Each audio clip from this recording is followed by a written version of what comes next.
Halifax, the capital of the province of Nova Scotia, is the oldest British settlement in Canada. Scottish immigrants were the first to set foot in this wonderful region in 1777.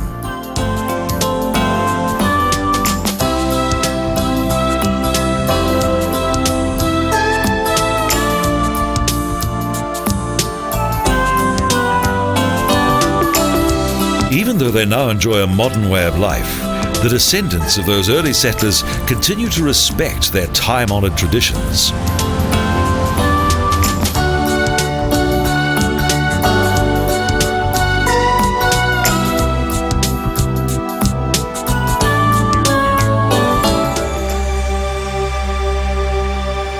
Many play an active part in preserving the region's historic past. This city is also associated with two major catastrophes, one of them having been the Titanic disaster, some of the survivors of which were first taken to Halifax.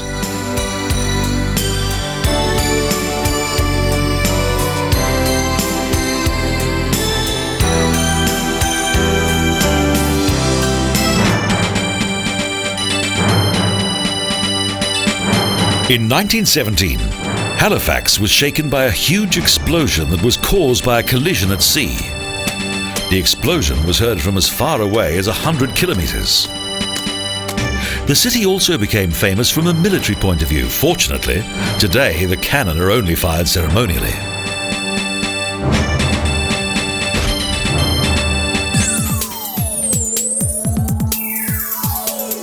One of the most impressive ways of exploring Canada is to travel by train. Not far from the harbour and its cruise ships is Halifax's train station. This is where the journey across the second largest country in the world begins. From the Atlantic to the Pacific, coast to coast, covering thousands of miles.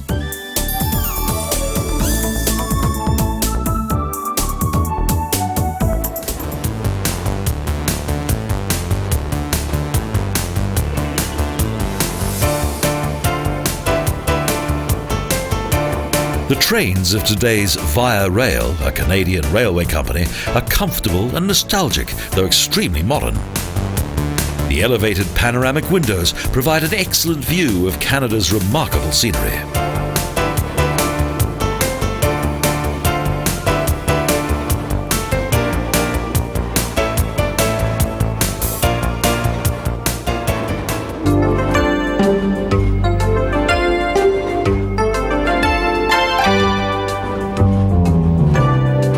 Covering around 55,000 square kilometres, Nova Scotia is Canada's second smallest province and is of major historical importance, as it was here that the Vikings once landed.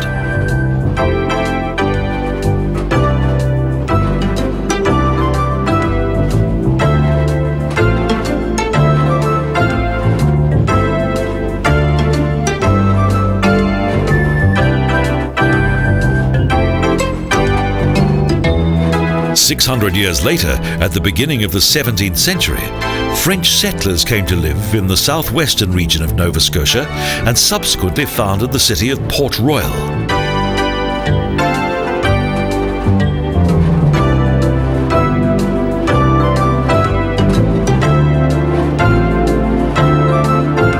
The day bids a colourful farewell as the train arrives at the first large station on its way across Canada, Quebec Railway Station.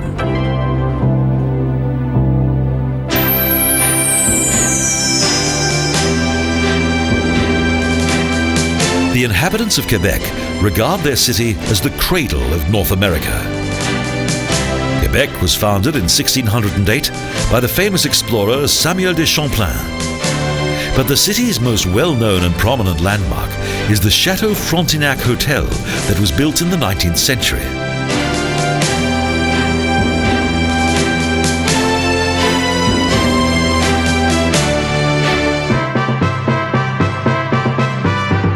This traditional stopover hotel of the Canadian Pacific Railway still offers first-class service plus a lavish and historical ambience. In August 1943, preparations for the D-Day landings of the Allied forces in Normandy were held here.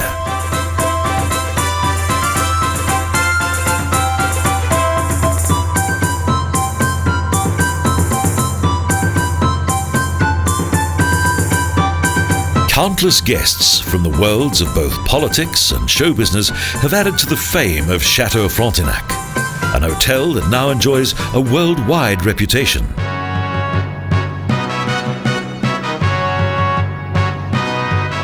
Beyond the city centre is a mighty fortress, la Citadel De Quebec. In 1759, the nearby meadow of the Plain d'Abraham became the scene of a legendary battle between the British and the French.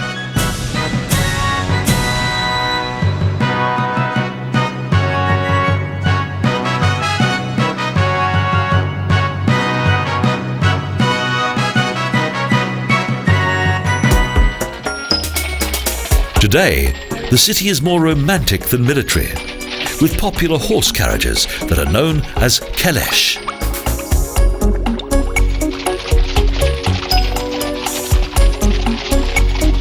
The calèche travels slowly through the historic part of Quebec, an area that is very European, but with a generous amount of unmistakable American charm.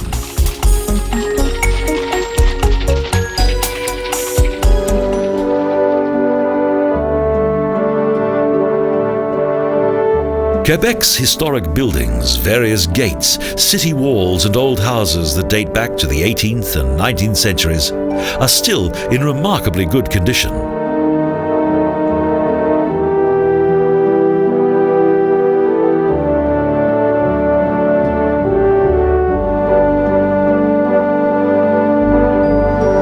Up until the late 18th century, the city was a French possession. But following several decades of hostilities, the British finally conquered the city.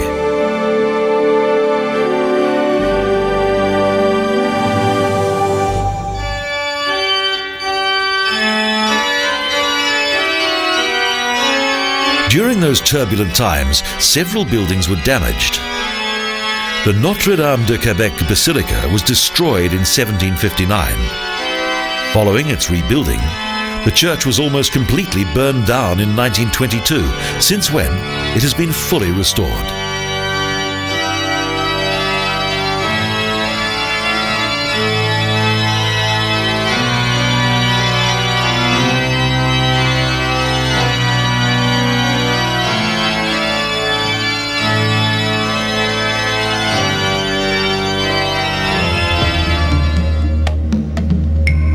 Long before the French and the British arrived here, the area around the St. Lawrence River was occupied by Native American Indians, the Algonquin.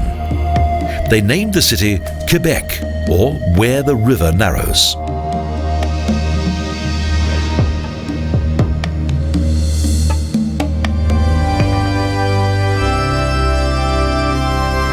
With the increasing number of European immigrants, many new Christian churches were built in the city.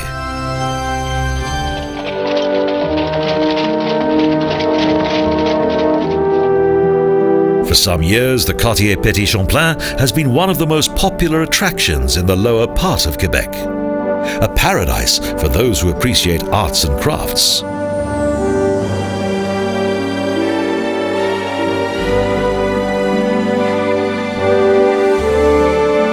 Champlain founded the city on the present Place Royale.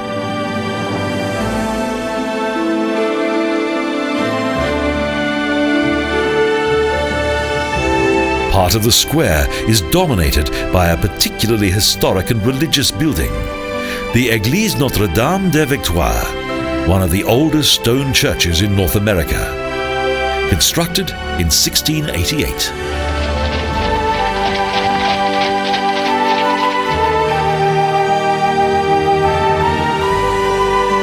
Since then, this enchanting city on the mouth of the St. Lawrence River has developed into an important administrative, educational and financial centre.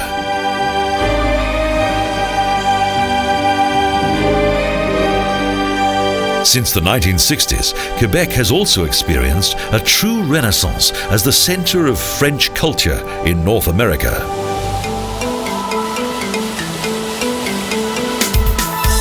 Due to the many fascinating insights into Canadian history that the city has to offer, Quebec leaves an indelible impression on all those who come here.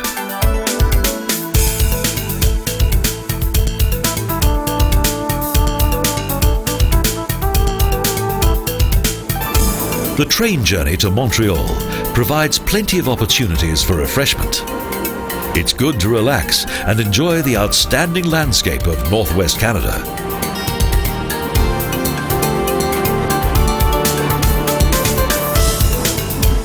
The shorter routes of the rail networks between the major cities are used by business travellers and are therefore often fully booked. Thus, it's advisable to reserve your seat well in advance.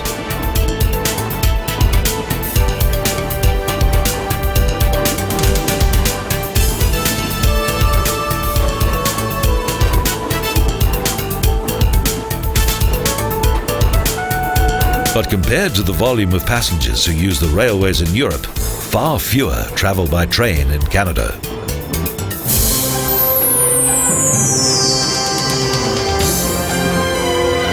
In Montreal, the architecture of bygone times blends in with the modern skyscrapers of today.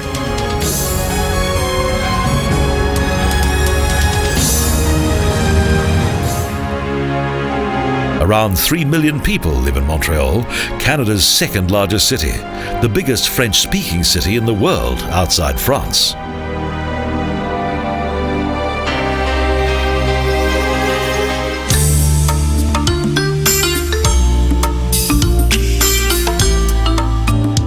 The pedestrianised old part of the town, Vieux-Montréal, is the ideal place to begin a sightseeing tour of this fascinating city.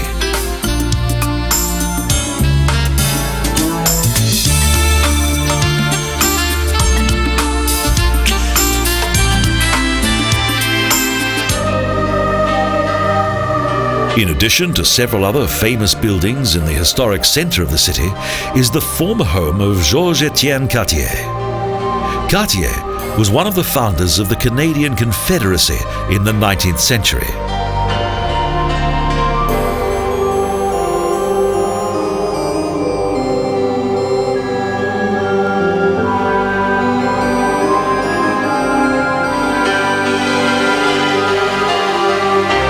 However, today, many are critical of this once important politician. Quebec nationalists consider him to be a traitor, as he was responsible for amalgamating this area into the English-speaking Confederation, the Dominion of Canada, thus killing off any hope of political independence for this French region of Canada.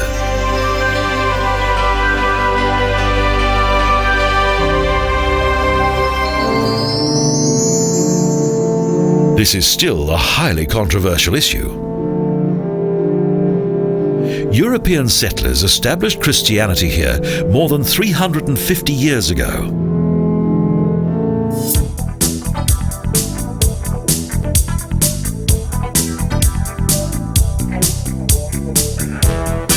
The conversion of the Native American Indians to Christianity had been a major priority of the famous first teacher in Canada, Marguerite de Bourgeois, in the second half of the 17th century.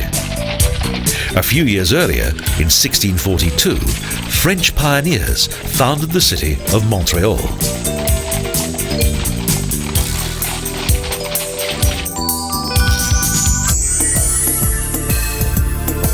In the course of time, but particularly in the 20th century, the town on the Île de Montréal attracted an increasing number of people, with immigrants arriving from each corner of the world. The city's population, that had been dominated by both British and French Canadians, began to mix with other ethnic groups.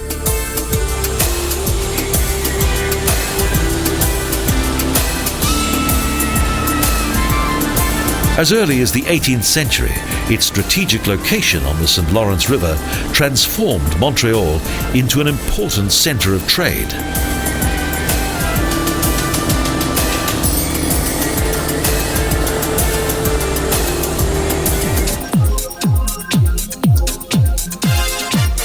The 1976 Olympic Games also left their traces here, in the form of several architecturally striking buildings. But the Olympic Park's main attraction, the famous Leaning Tower, the Tour de Montréal, was completed in 1989.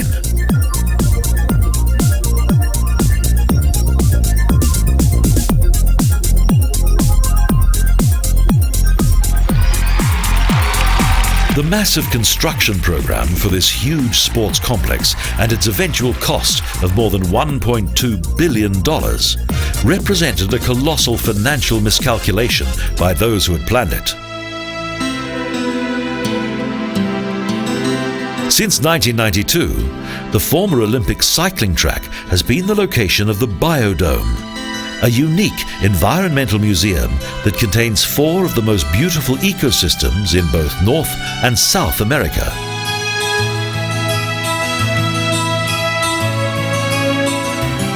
The Insectarium is part of Montreal's Botanic Gardens.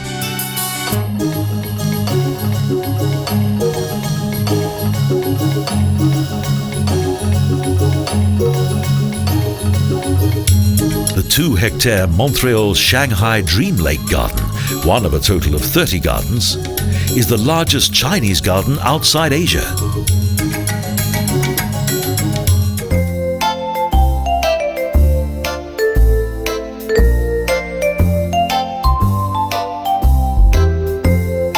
Those who visit the city for the first time are usually amazed at the diversity of this Canadian metropolis. However, despite its size and growing population, Montreal has managed to retain a relaxed ambience and an almost provincial character.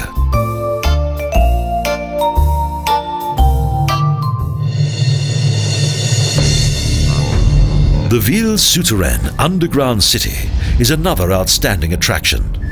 An amazing world of shops.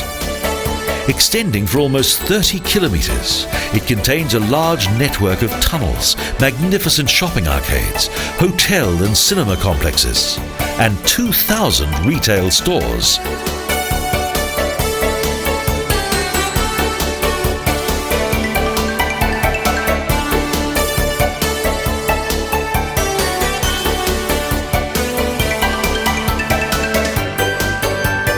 But Montreal is also a religious city and has developed into one of Canada's most important pilgrimage destinations.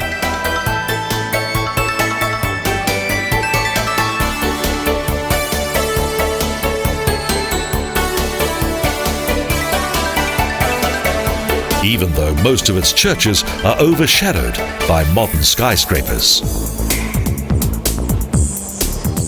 Colourful sunsets are one of the most fascinating sights when travelling by train. At the end of the 19th century, the railroad played a vital role in the economic and administrative development of this huge country.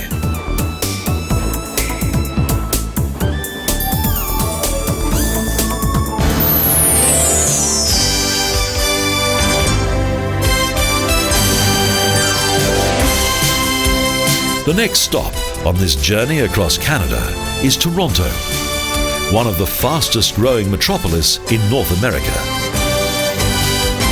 The city's population has grown from around 200,000 at the beginning of the 20th century to one of 4.3 million. Toronto, or meeting place in the native Indian language. Indeed, this is where many different worlds unite.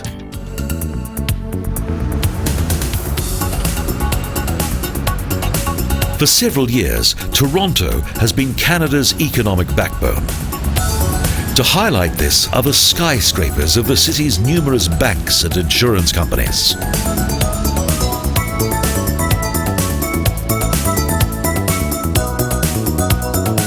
Toronto contains the 4th largest stock exchange in North America.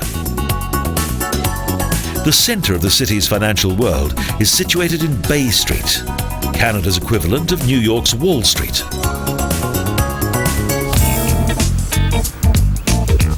In recent years, Toronto's film industry has been highly successful, due in part to its fascinating historic backdrops, such as the St. Lawrence Market that dates back to 1844. Each year, around $1 billion Canadian dollars are invested in this Hollywood of the North.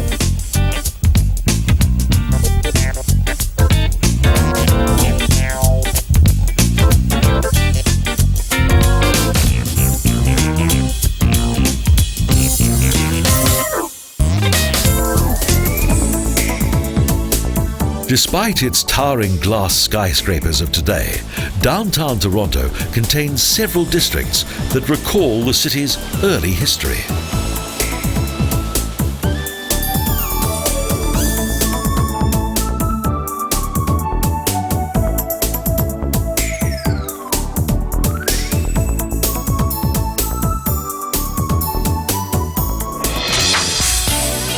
Retail areas, such as the Eaton Centre, Canada's third largest shopping mall, have been a major attraction for several years. And in the cold months of winter, Toronto offers a shopping-friendly environment thanks to its huge underground city. The often restored Fort York is all that remains of Toronto's original buildings.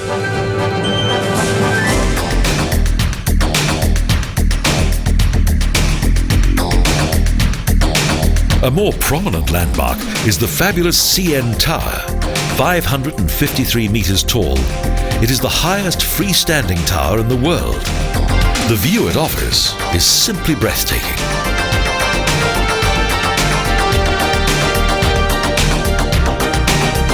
"450 meters below, the high-rise buildings are minuscule.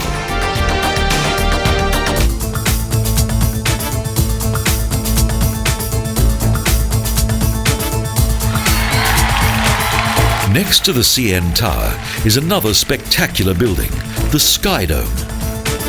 With its extending roof, this huge multi-purpose arena can seat 70,000 spectators and is the home of the city's baseball team, the Toronto Blue Jays.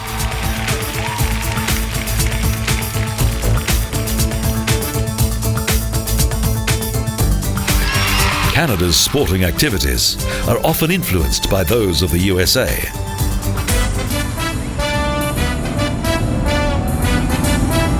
Due to the increasing expansion of the city, a bus tour is an ideal way to get around. Just as Toronto's both old and new buildings create a charming unity, its diverse population and ethnic groups also blend into the city, but manage to retain their own cultural identity.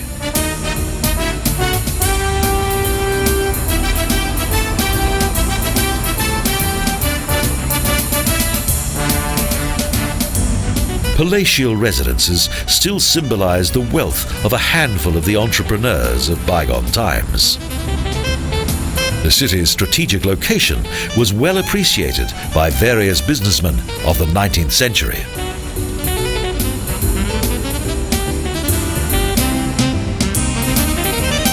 Today, it is Toronto Airport that is at the heart of Canadian air traffic.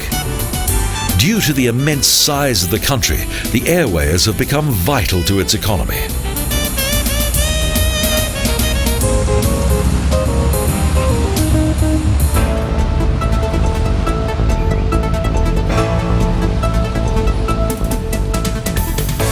Urban Toronto still continues to expand.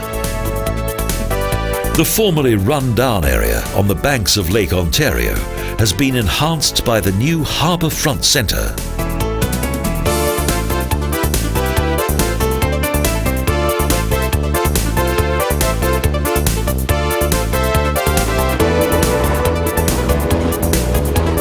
A visit to Toronto is the ideal opportunity to visit one of the most famous sightseeing destinations on the entire North American continent.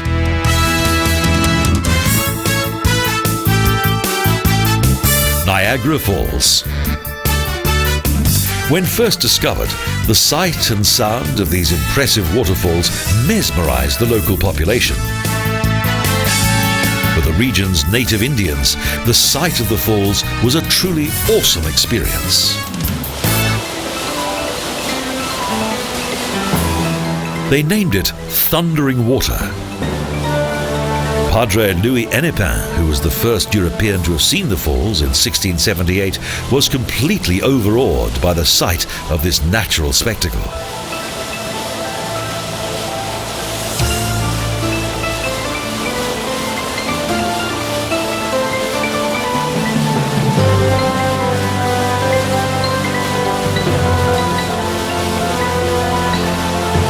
In the 19th century, Niagara Falls gradually attracted further attention. Canada's new railroads made Niagara Falls far more accessible than they'd ever been before, and thus drew an increasing number of curious visitors.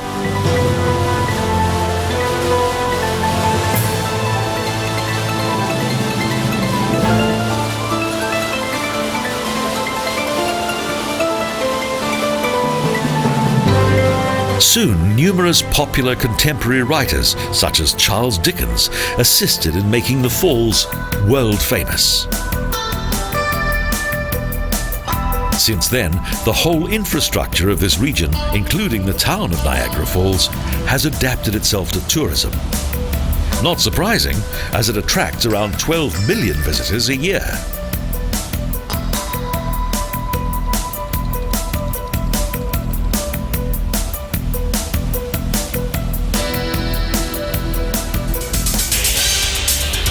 The 54-metre high and 650-metre long Horseshoe Falls on the Canadian side are the most spectacular of Niagara's 3 waterfalls.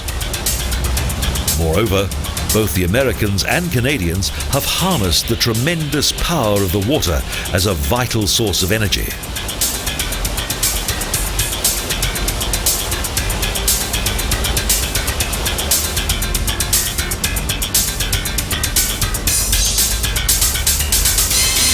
For those who wish to view the falls at close quarters, a ride on the Maid of Mist is a must. The boat travels close to the foot of the thundering Horseshoe Falls.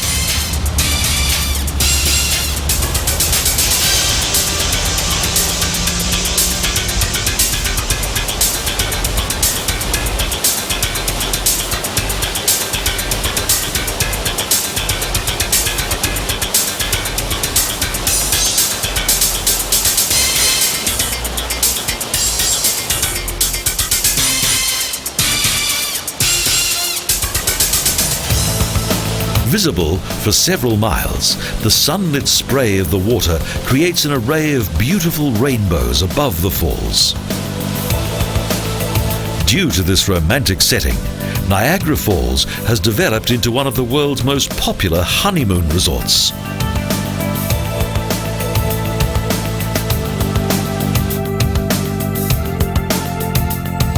Assisted by modern technology, at night the waterfalls are transformed into a captivating display of water, light, and colour.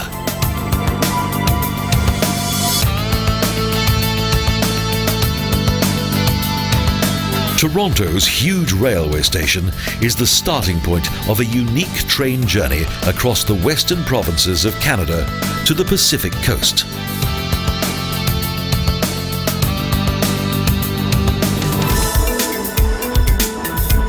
There's a final glimpse of the CN Tower. It was built on land once owned by the Canadian National Railway Company.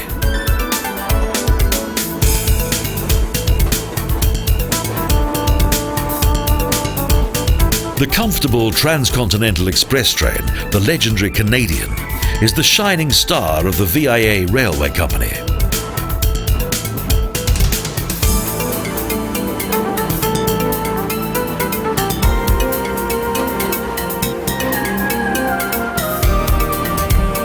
From Toronto, the journey continues 700 kilometres west until the train reaches Sudbury.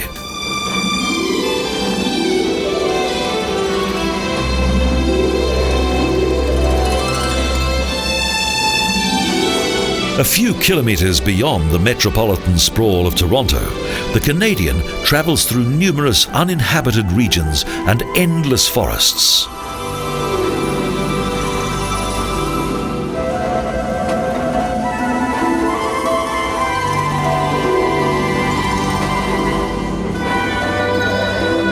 However, the landscape also shows signs of environmental abuse. The Sudbury Basin has the world's largest nickel mine, and acid rain has also caused much visible damage to the forests.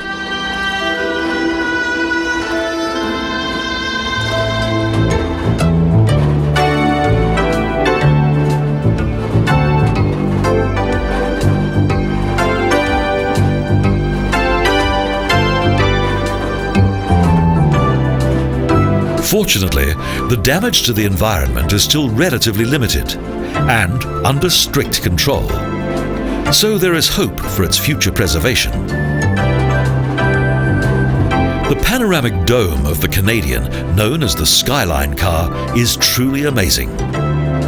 This is definitely the best vantage point from which to enjoy the spectacular scenery.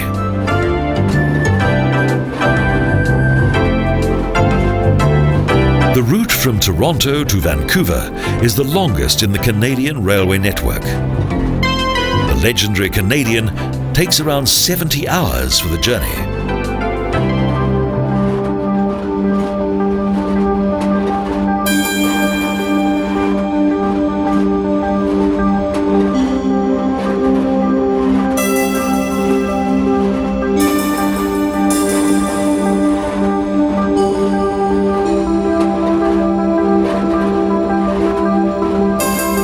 Passengers can enjoy delicious, freshly prepared meals in the train's excellent silver and blue class restaurants, and it also boasts a good number of comfortable and luxurious sleeping compartments.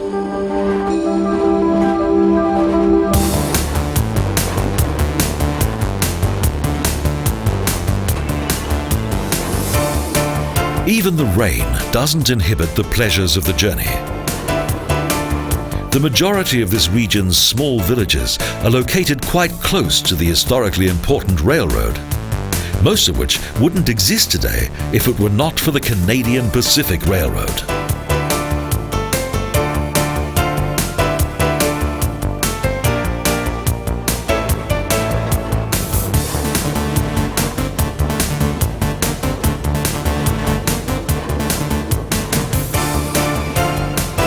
Construction of the Transcontinental Railroad was one of the greatest technical challenges of the 19th century. Both politics and necessity led to the realization of this amazing project.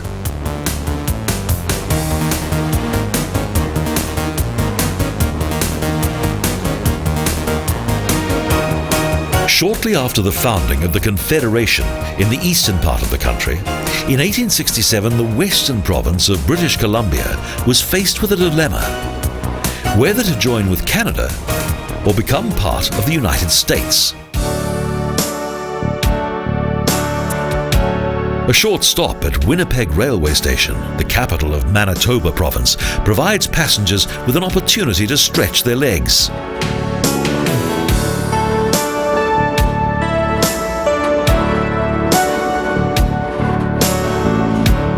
The journey on the Canadian continues until nightfall, past endless wheat fields in the Melville region, toward the Rocky Mountains.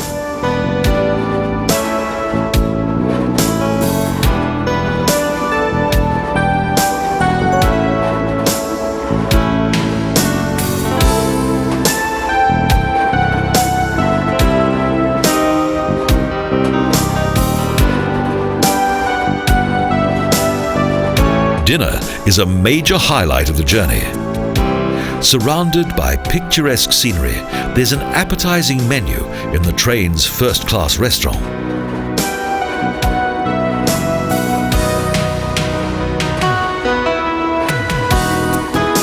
The sky is ablaze with color. The hours of dusk and dawn are an unforgettable experience.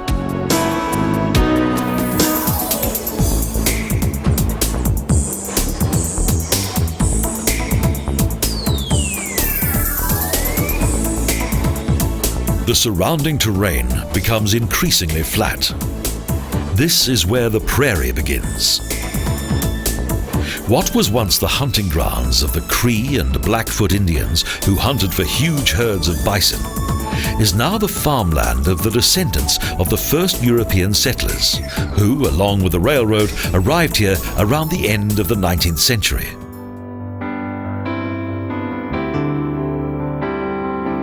In 1872, British Columbia finally joined the newly established Canadian Confederation.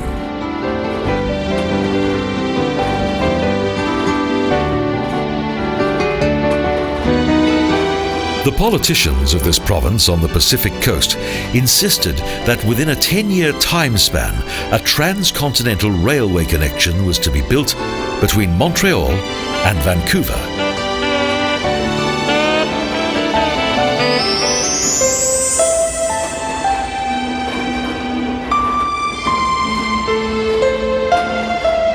(1881) marked the beginning of construction work on the Canadian Pacific Railroad.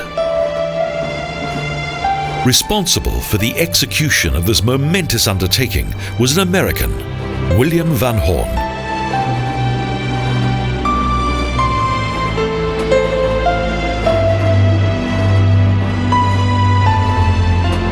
Within only 15 months, the prairie was conquered. But the closer the railroad moved to the massive Rocky Mountains, the slower its progress became.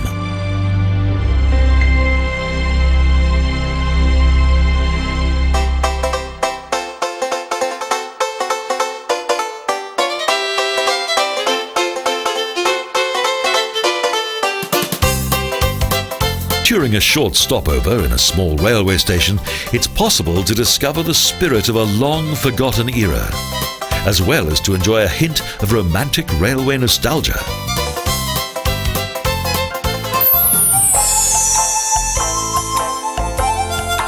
For several years, Jasper has been one of the most popular tourist destinations in Canada's Rocky Mountains. The economy of this small town was due almost entirely to its connection with the railway network.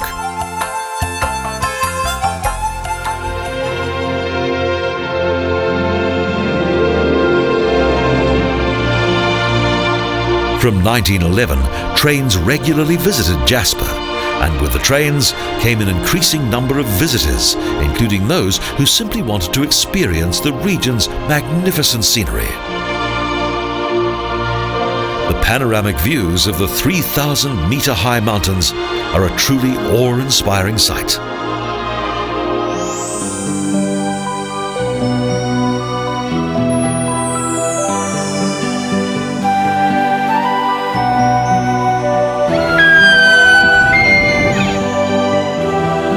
The untouched wilderness of Jasper National Park, the largest in the Canadian Rocky Mountains, is home to a great deal of wildlife. Despite increasing tourism, the fascinating mountain scenery has remained surprisingly intact.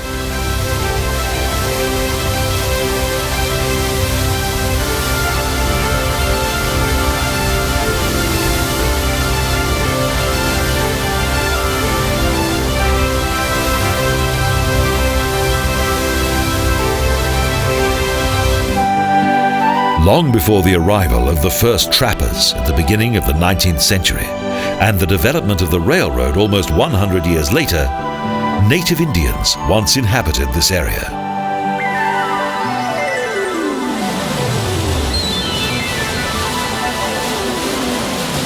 The tracks of the Grand Trunk Pacific Railway Company once followed the waters of the Athabasca River on a northern course across the Rocky Mountains, a popular route with trappers.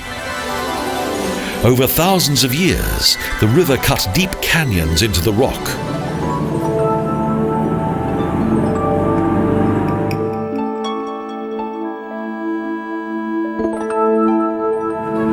The amazing Icefields Parkway leads to the Columbia Icefield.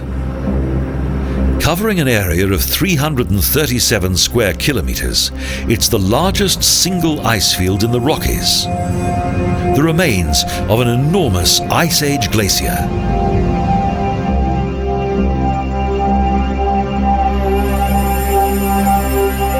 Huge vehicles, known as snow coaches, travel across various sections of the nearby Athabasca Glacier and transport visitors to the middle of the ice field.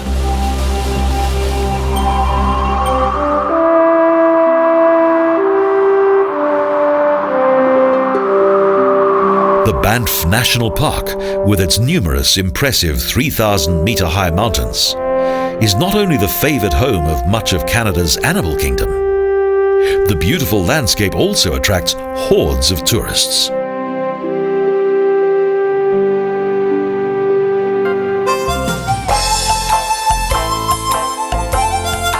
Due to a luxurious railway hotel, the famous and picturesque Lake Louise has become one of this region's most famous destinations.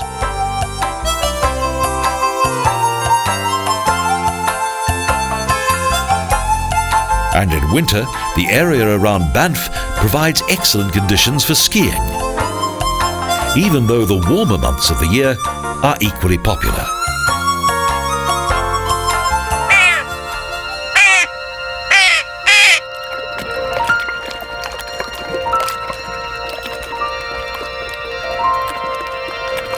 Many hiking trails, some more challenging than others, lead through the various vegetation zones of the national park up to the enormous scree and ice fields.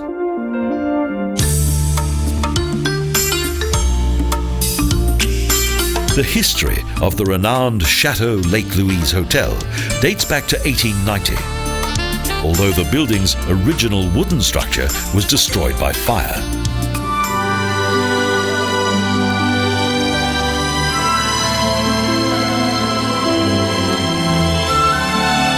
The history of human habitation in the Rockies stretches back a long time. The most recent archaeological excavations indicate that people lived here 1,000 years ago.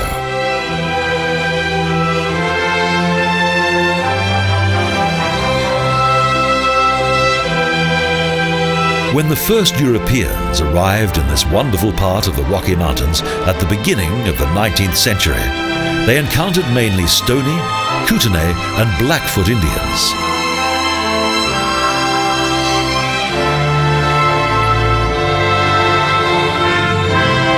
Although this majestic mountain scenery has become a major tourist attraction, much of it remains totally unspoiled. The final passengers board the train as it's about to depart. The Rocky Mountains leave an indelible impression on all those who see them.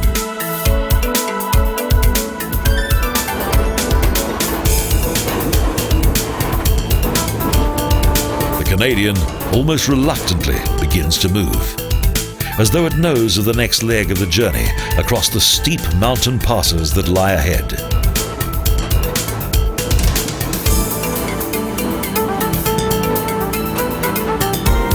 It is the last night on the train. From Jasper in Alberta province, the train travels towards the Pacific. It meanders slowly between the rugged terrain.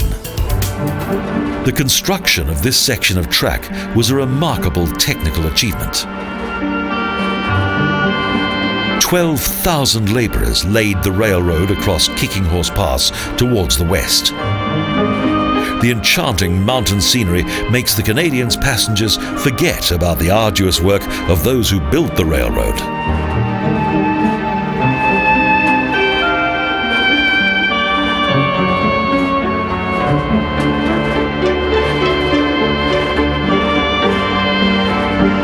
The daytime journey is a constant performance by the beauty of nature on the ground and the ever-changing spectacle of the billowing clouds high in the sky above the peaks of the Rocky Mountains.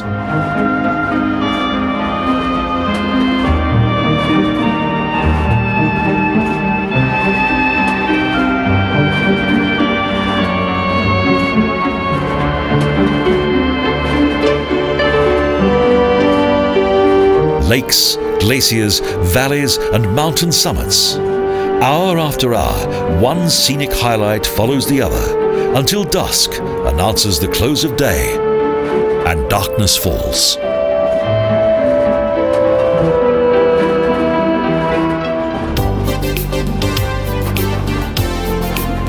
Kamloops, the meeting of the waters.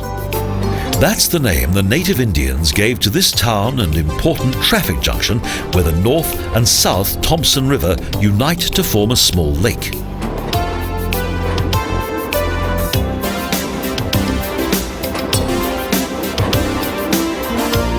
At dawn, the Canadian follows the course of the Fraser River. For more than a century, the river has been used to move large quantities of timber. The quantity of trees in Canada is simply amazing.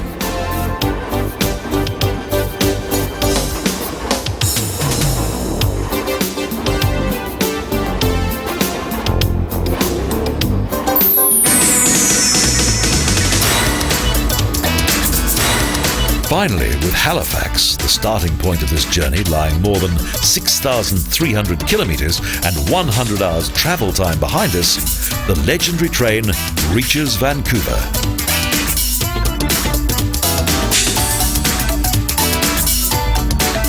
Canada's third largest metropolis is one of the most beautiful cities in the world. Although the first explorers discovered this area at the end of the 18th century, for many years Vancouver was almost insignificant.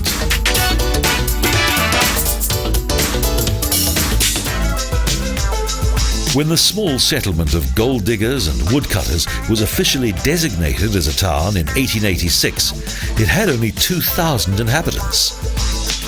But 12 months later, when Vancouver became part of the Canadian Pacific Railway network, it marked a new era for the town.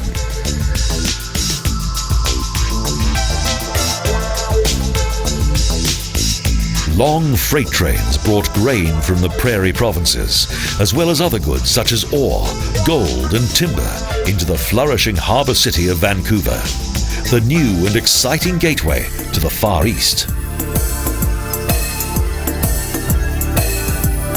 Today, the city's modern high-rise buildings highlight the fact that within 100 years, this once relatively unimportant city became one of the largest financial centres in Canada and the most important harbour on the entire North American Pacific coast.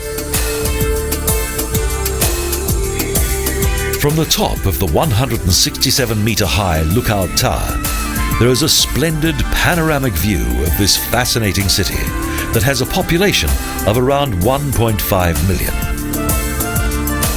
The city's double-decker buses are an ideal way to enjoy the sights.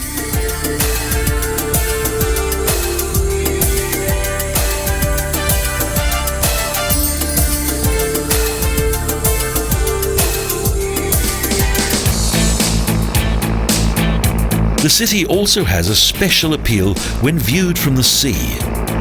Several bridges, bays and small islands offer beautiful views of downtown Vancouver.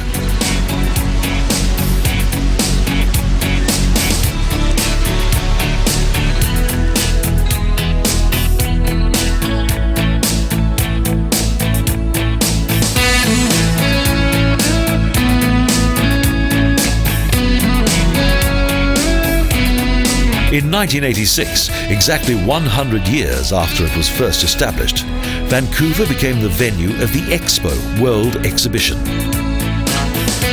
One of the Expo's buildings has now been transformed into a museum, Science World, a popular place for both young and old alike.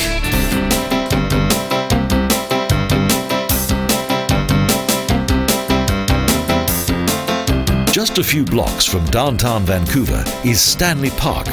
Founded in 1888, it's one of the city's major attractions. This 400-hectare nature park is not only famous for its ancient trees, but also for its Indian totem poles.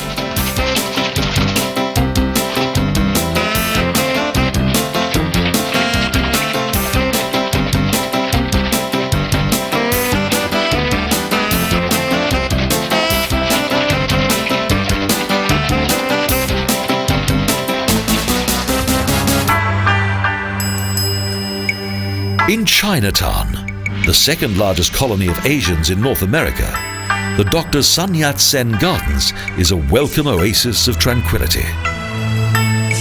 Many Chinese moved to Western Canada in the 19th century, where they worked on the railroad.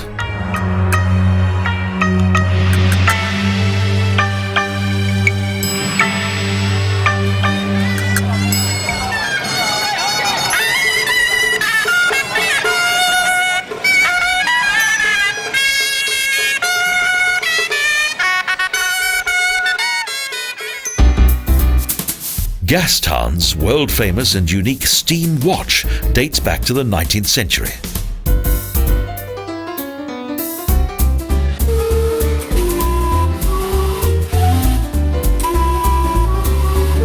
Due to the relatively young history of this city, the people of Vancouver are rightly proud of Gastown.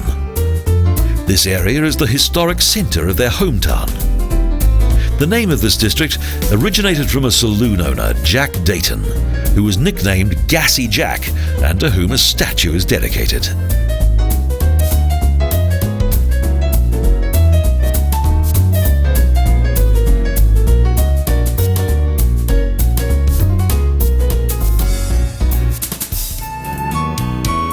Considering this journey and its many colourful impressions, Canada has indeed done full justice to its reputation as being one of the last dream countries in the world, with a convivial and open-minded population. A truly vast paradise in a fast-changing world.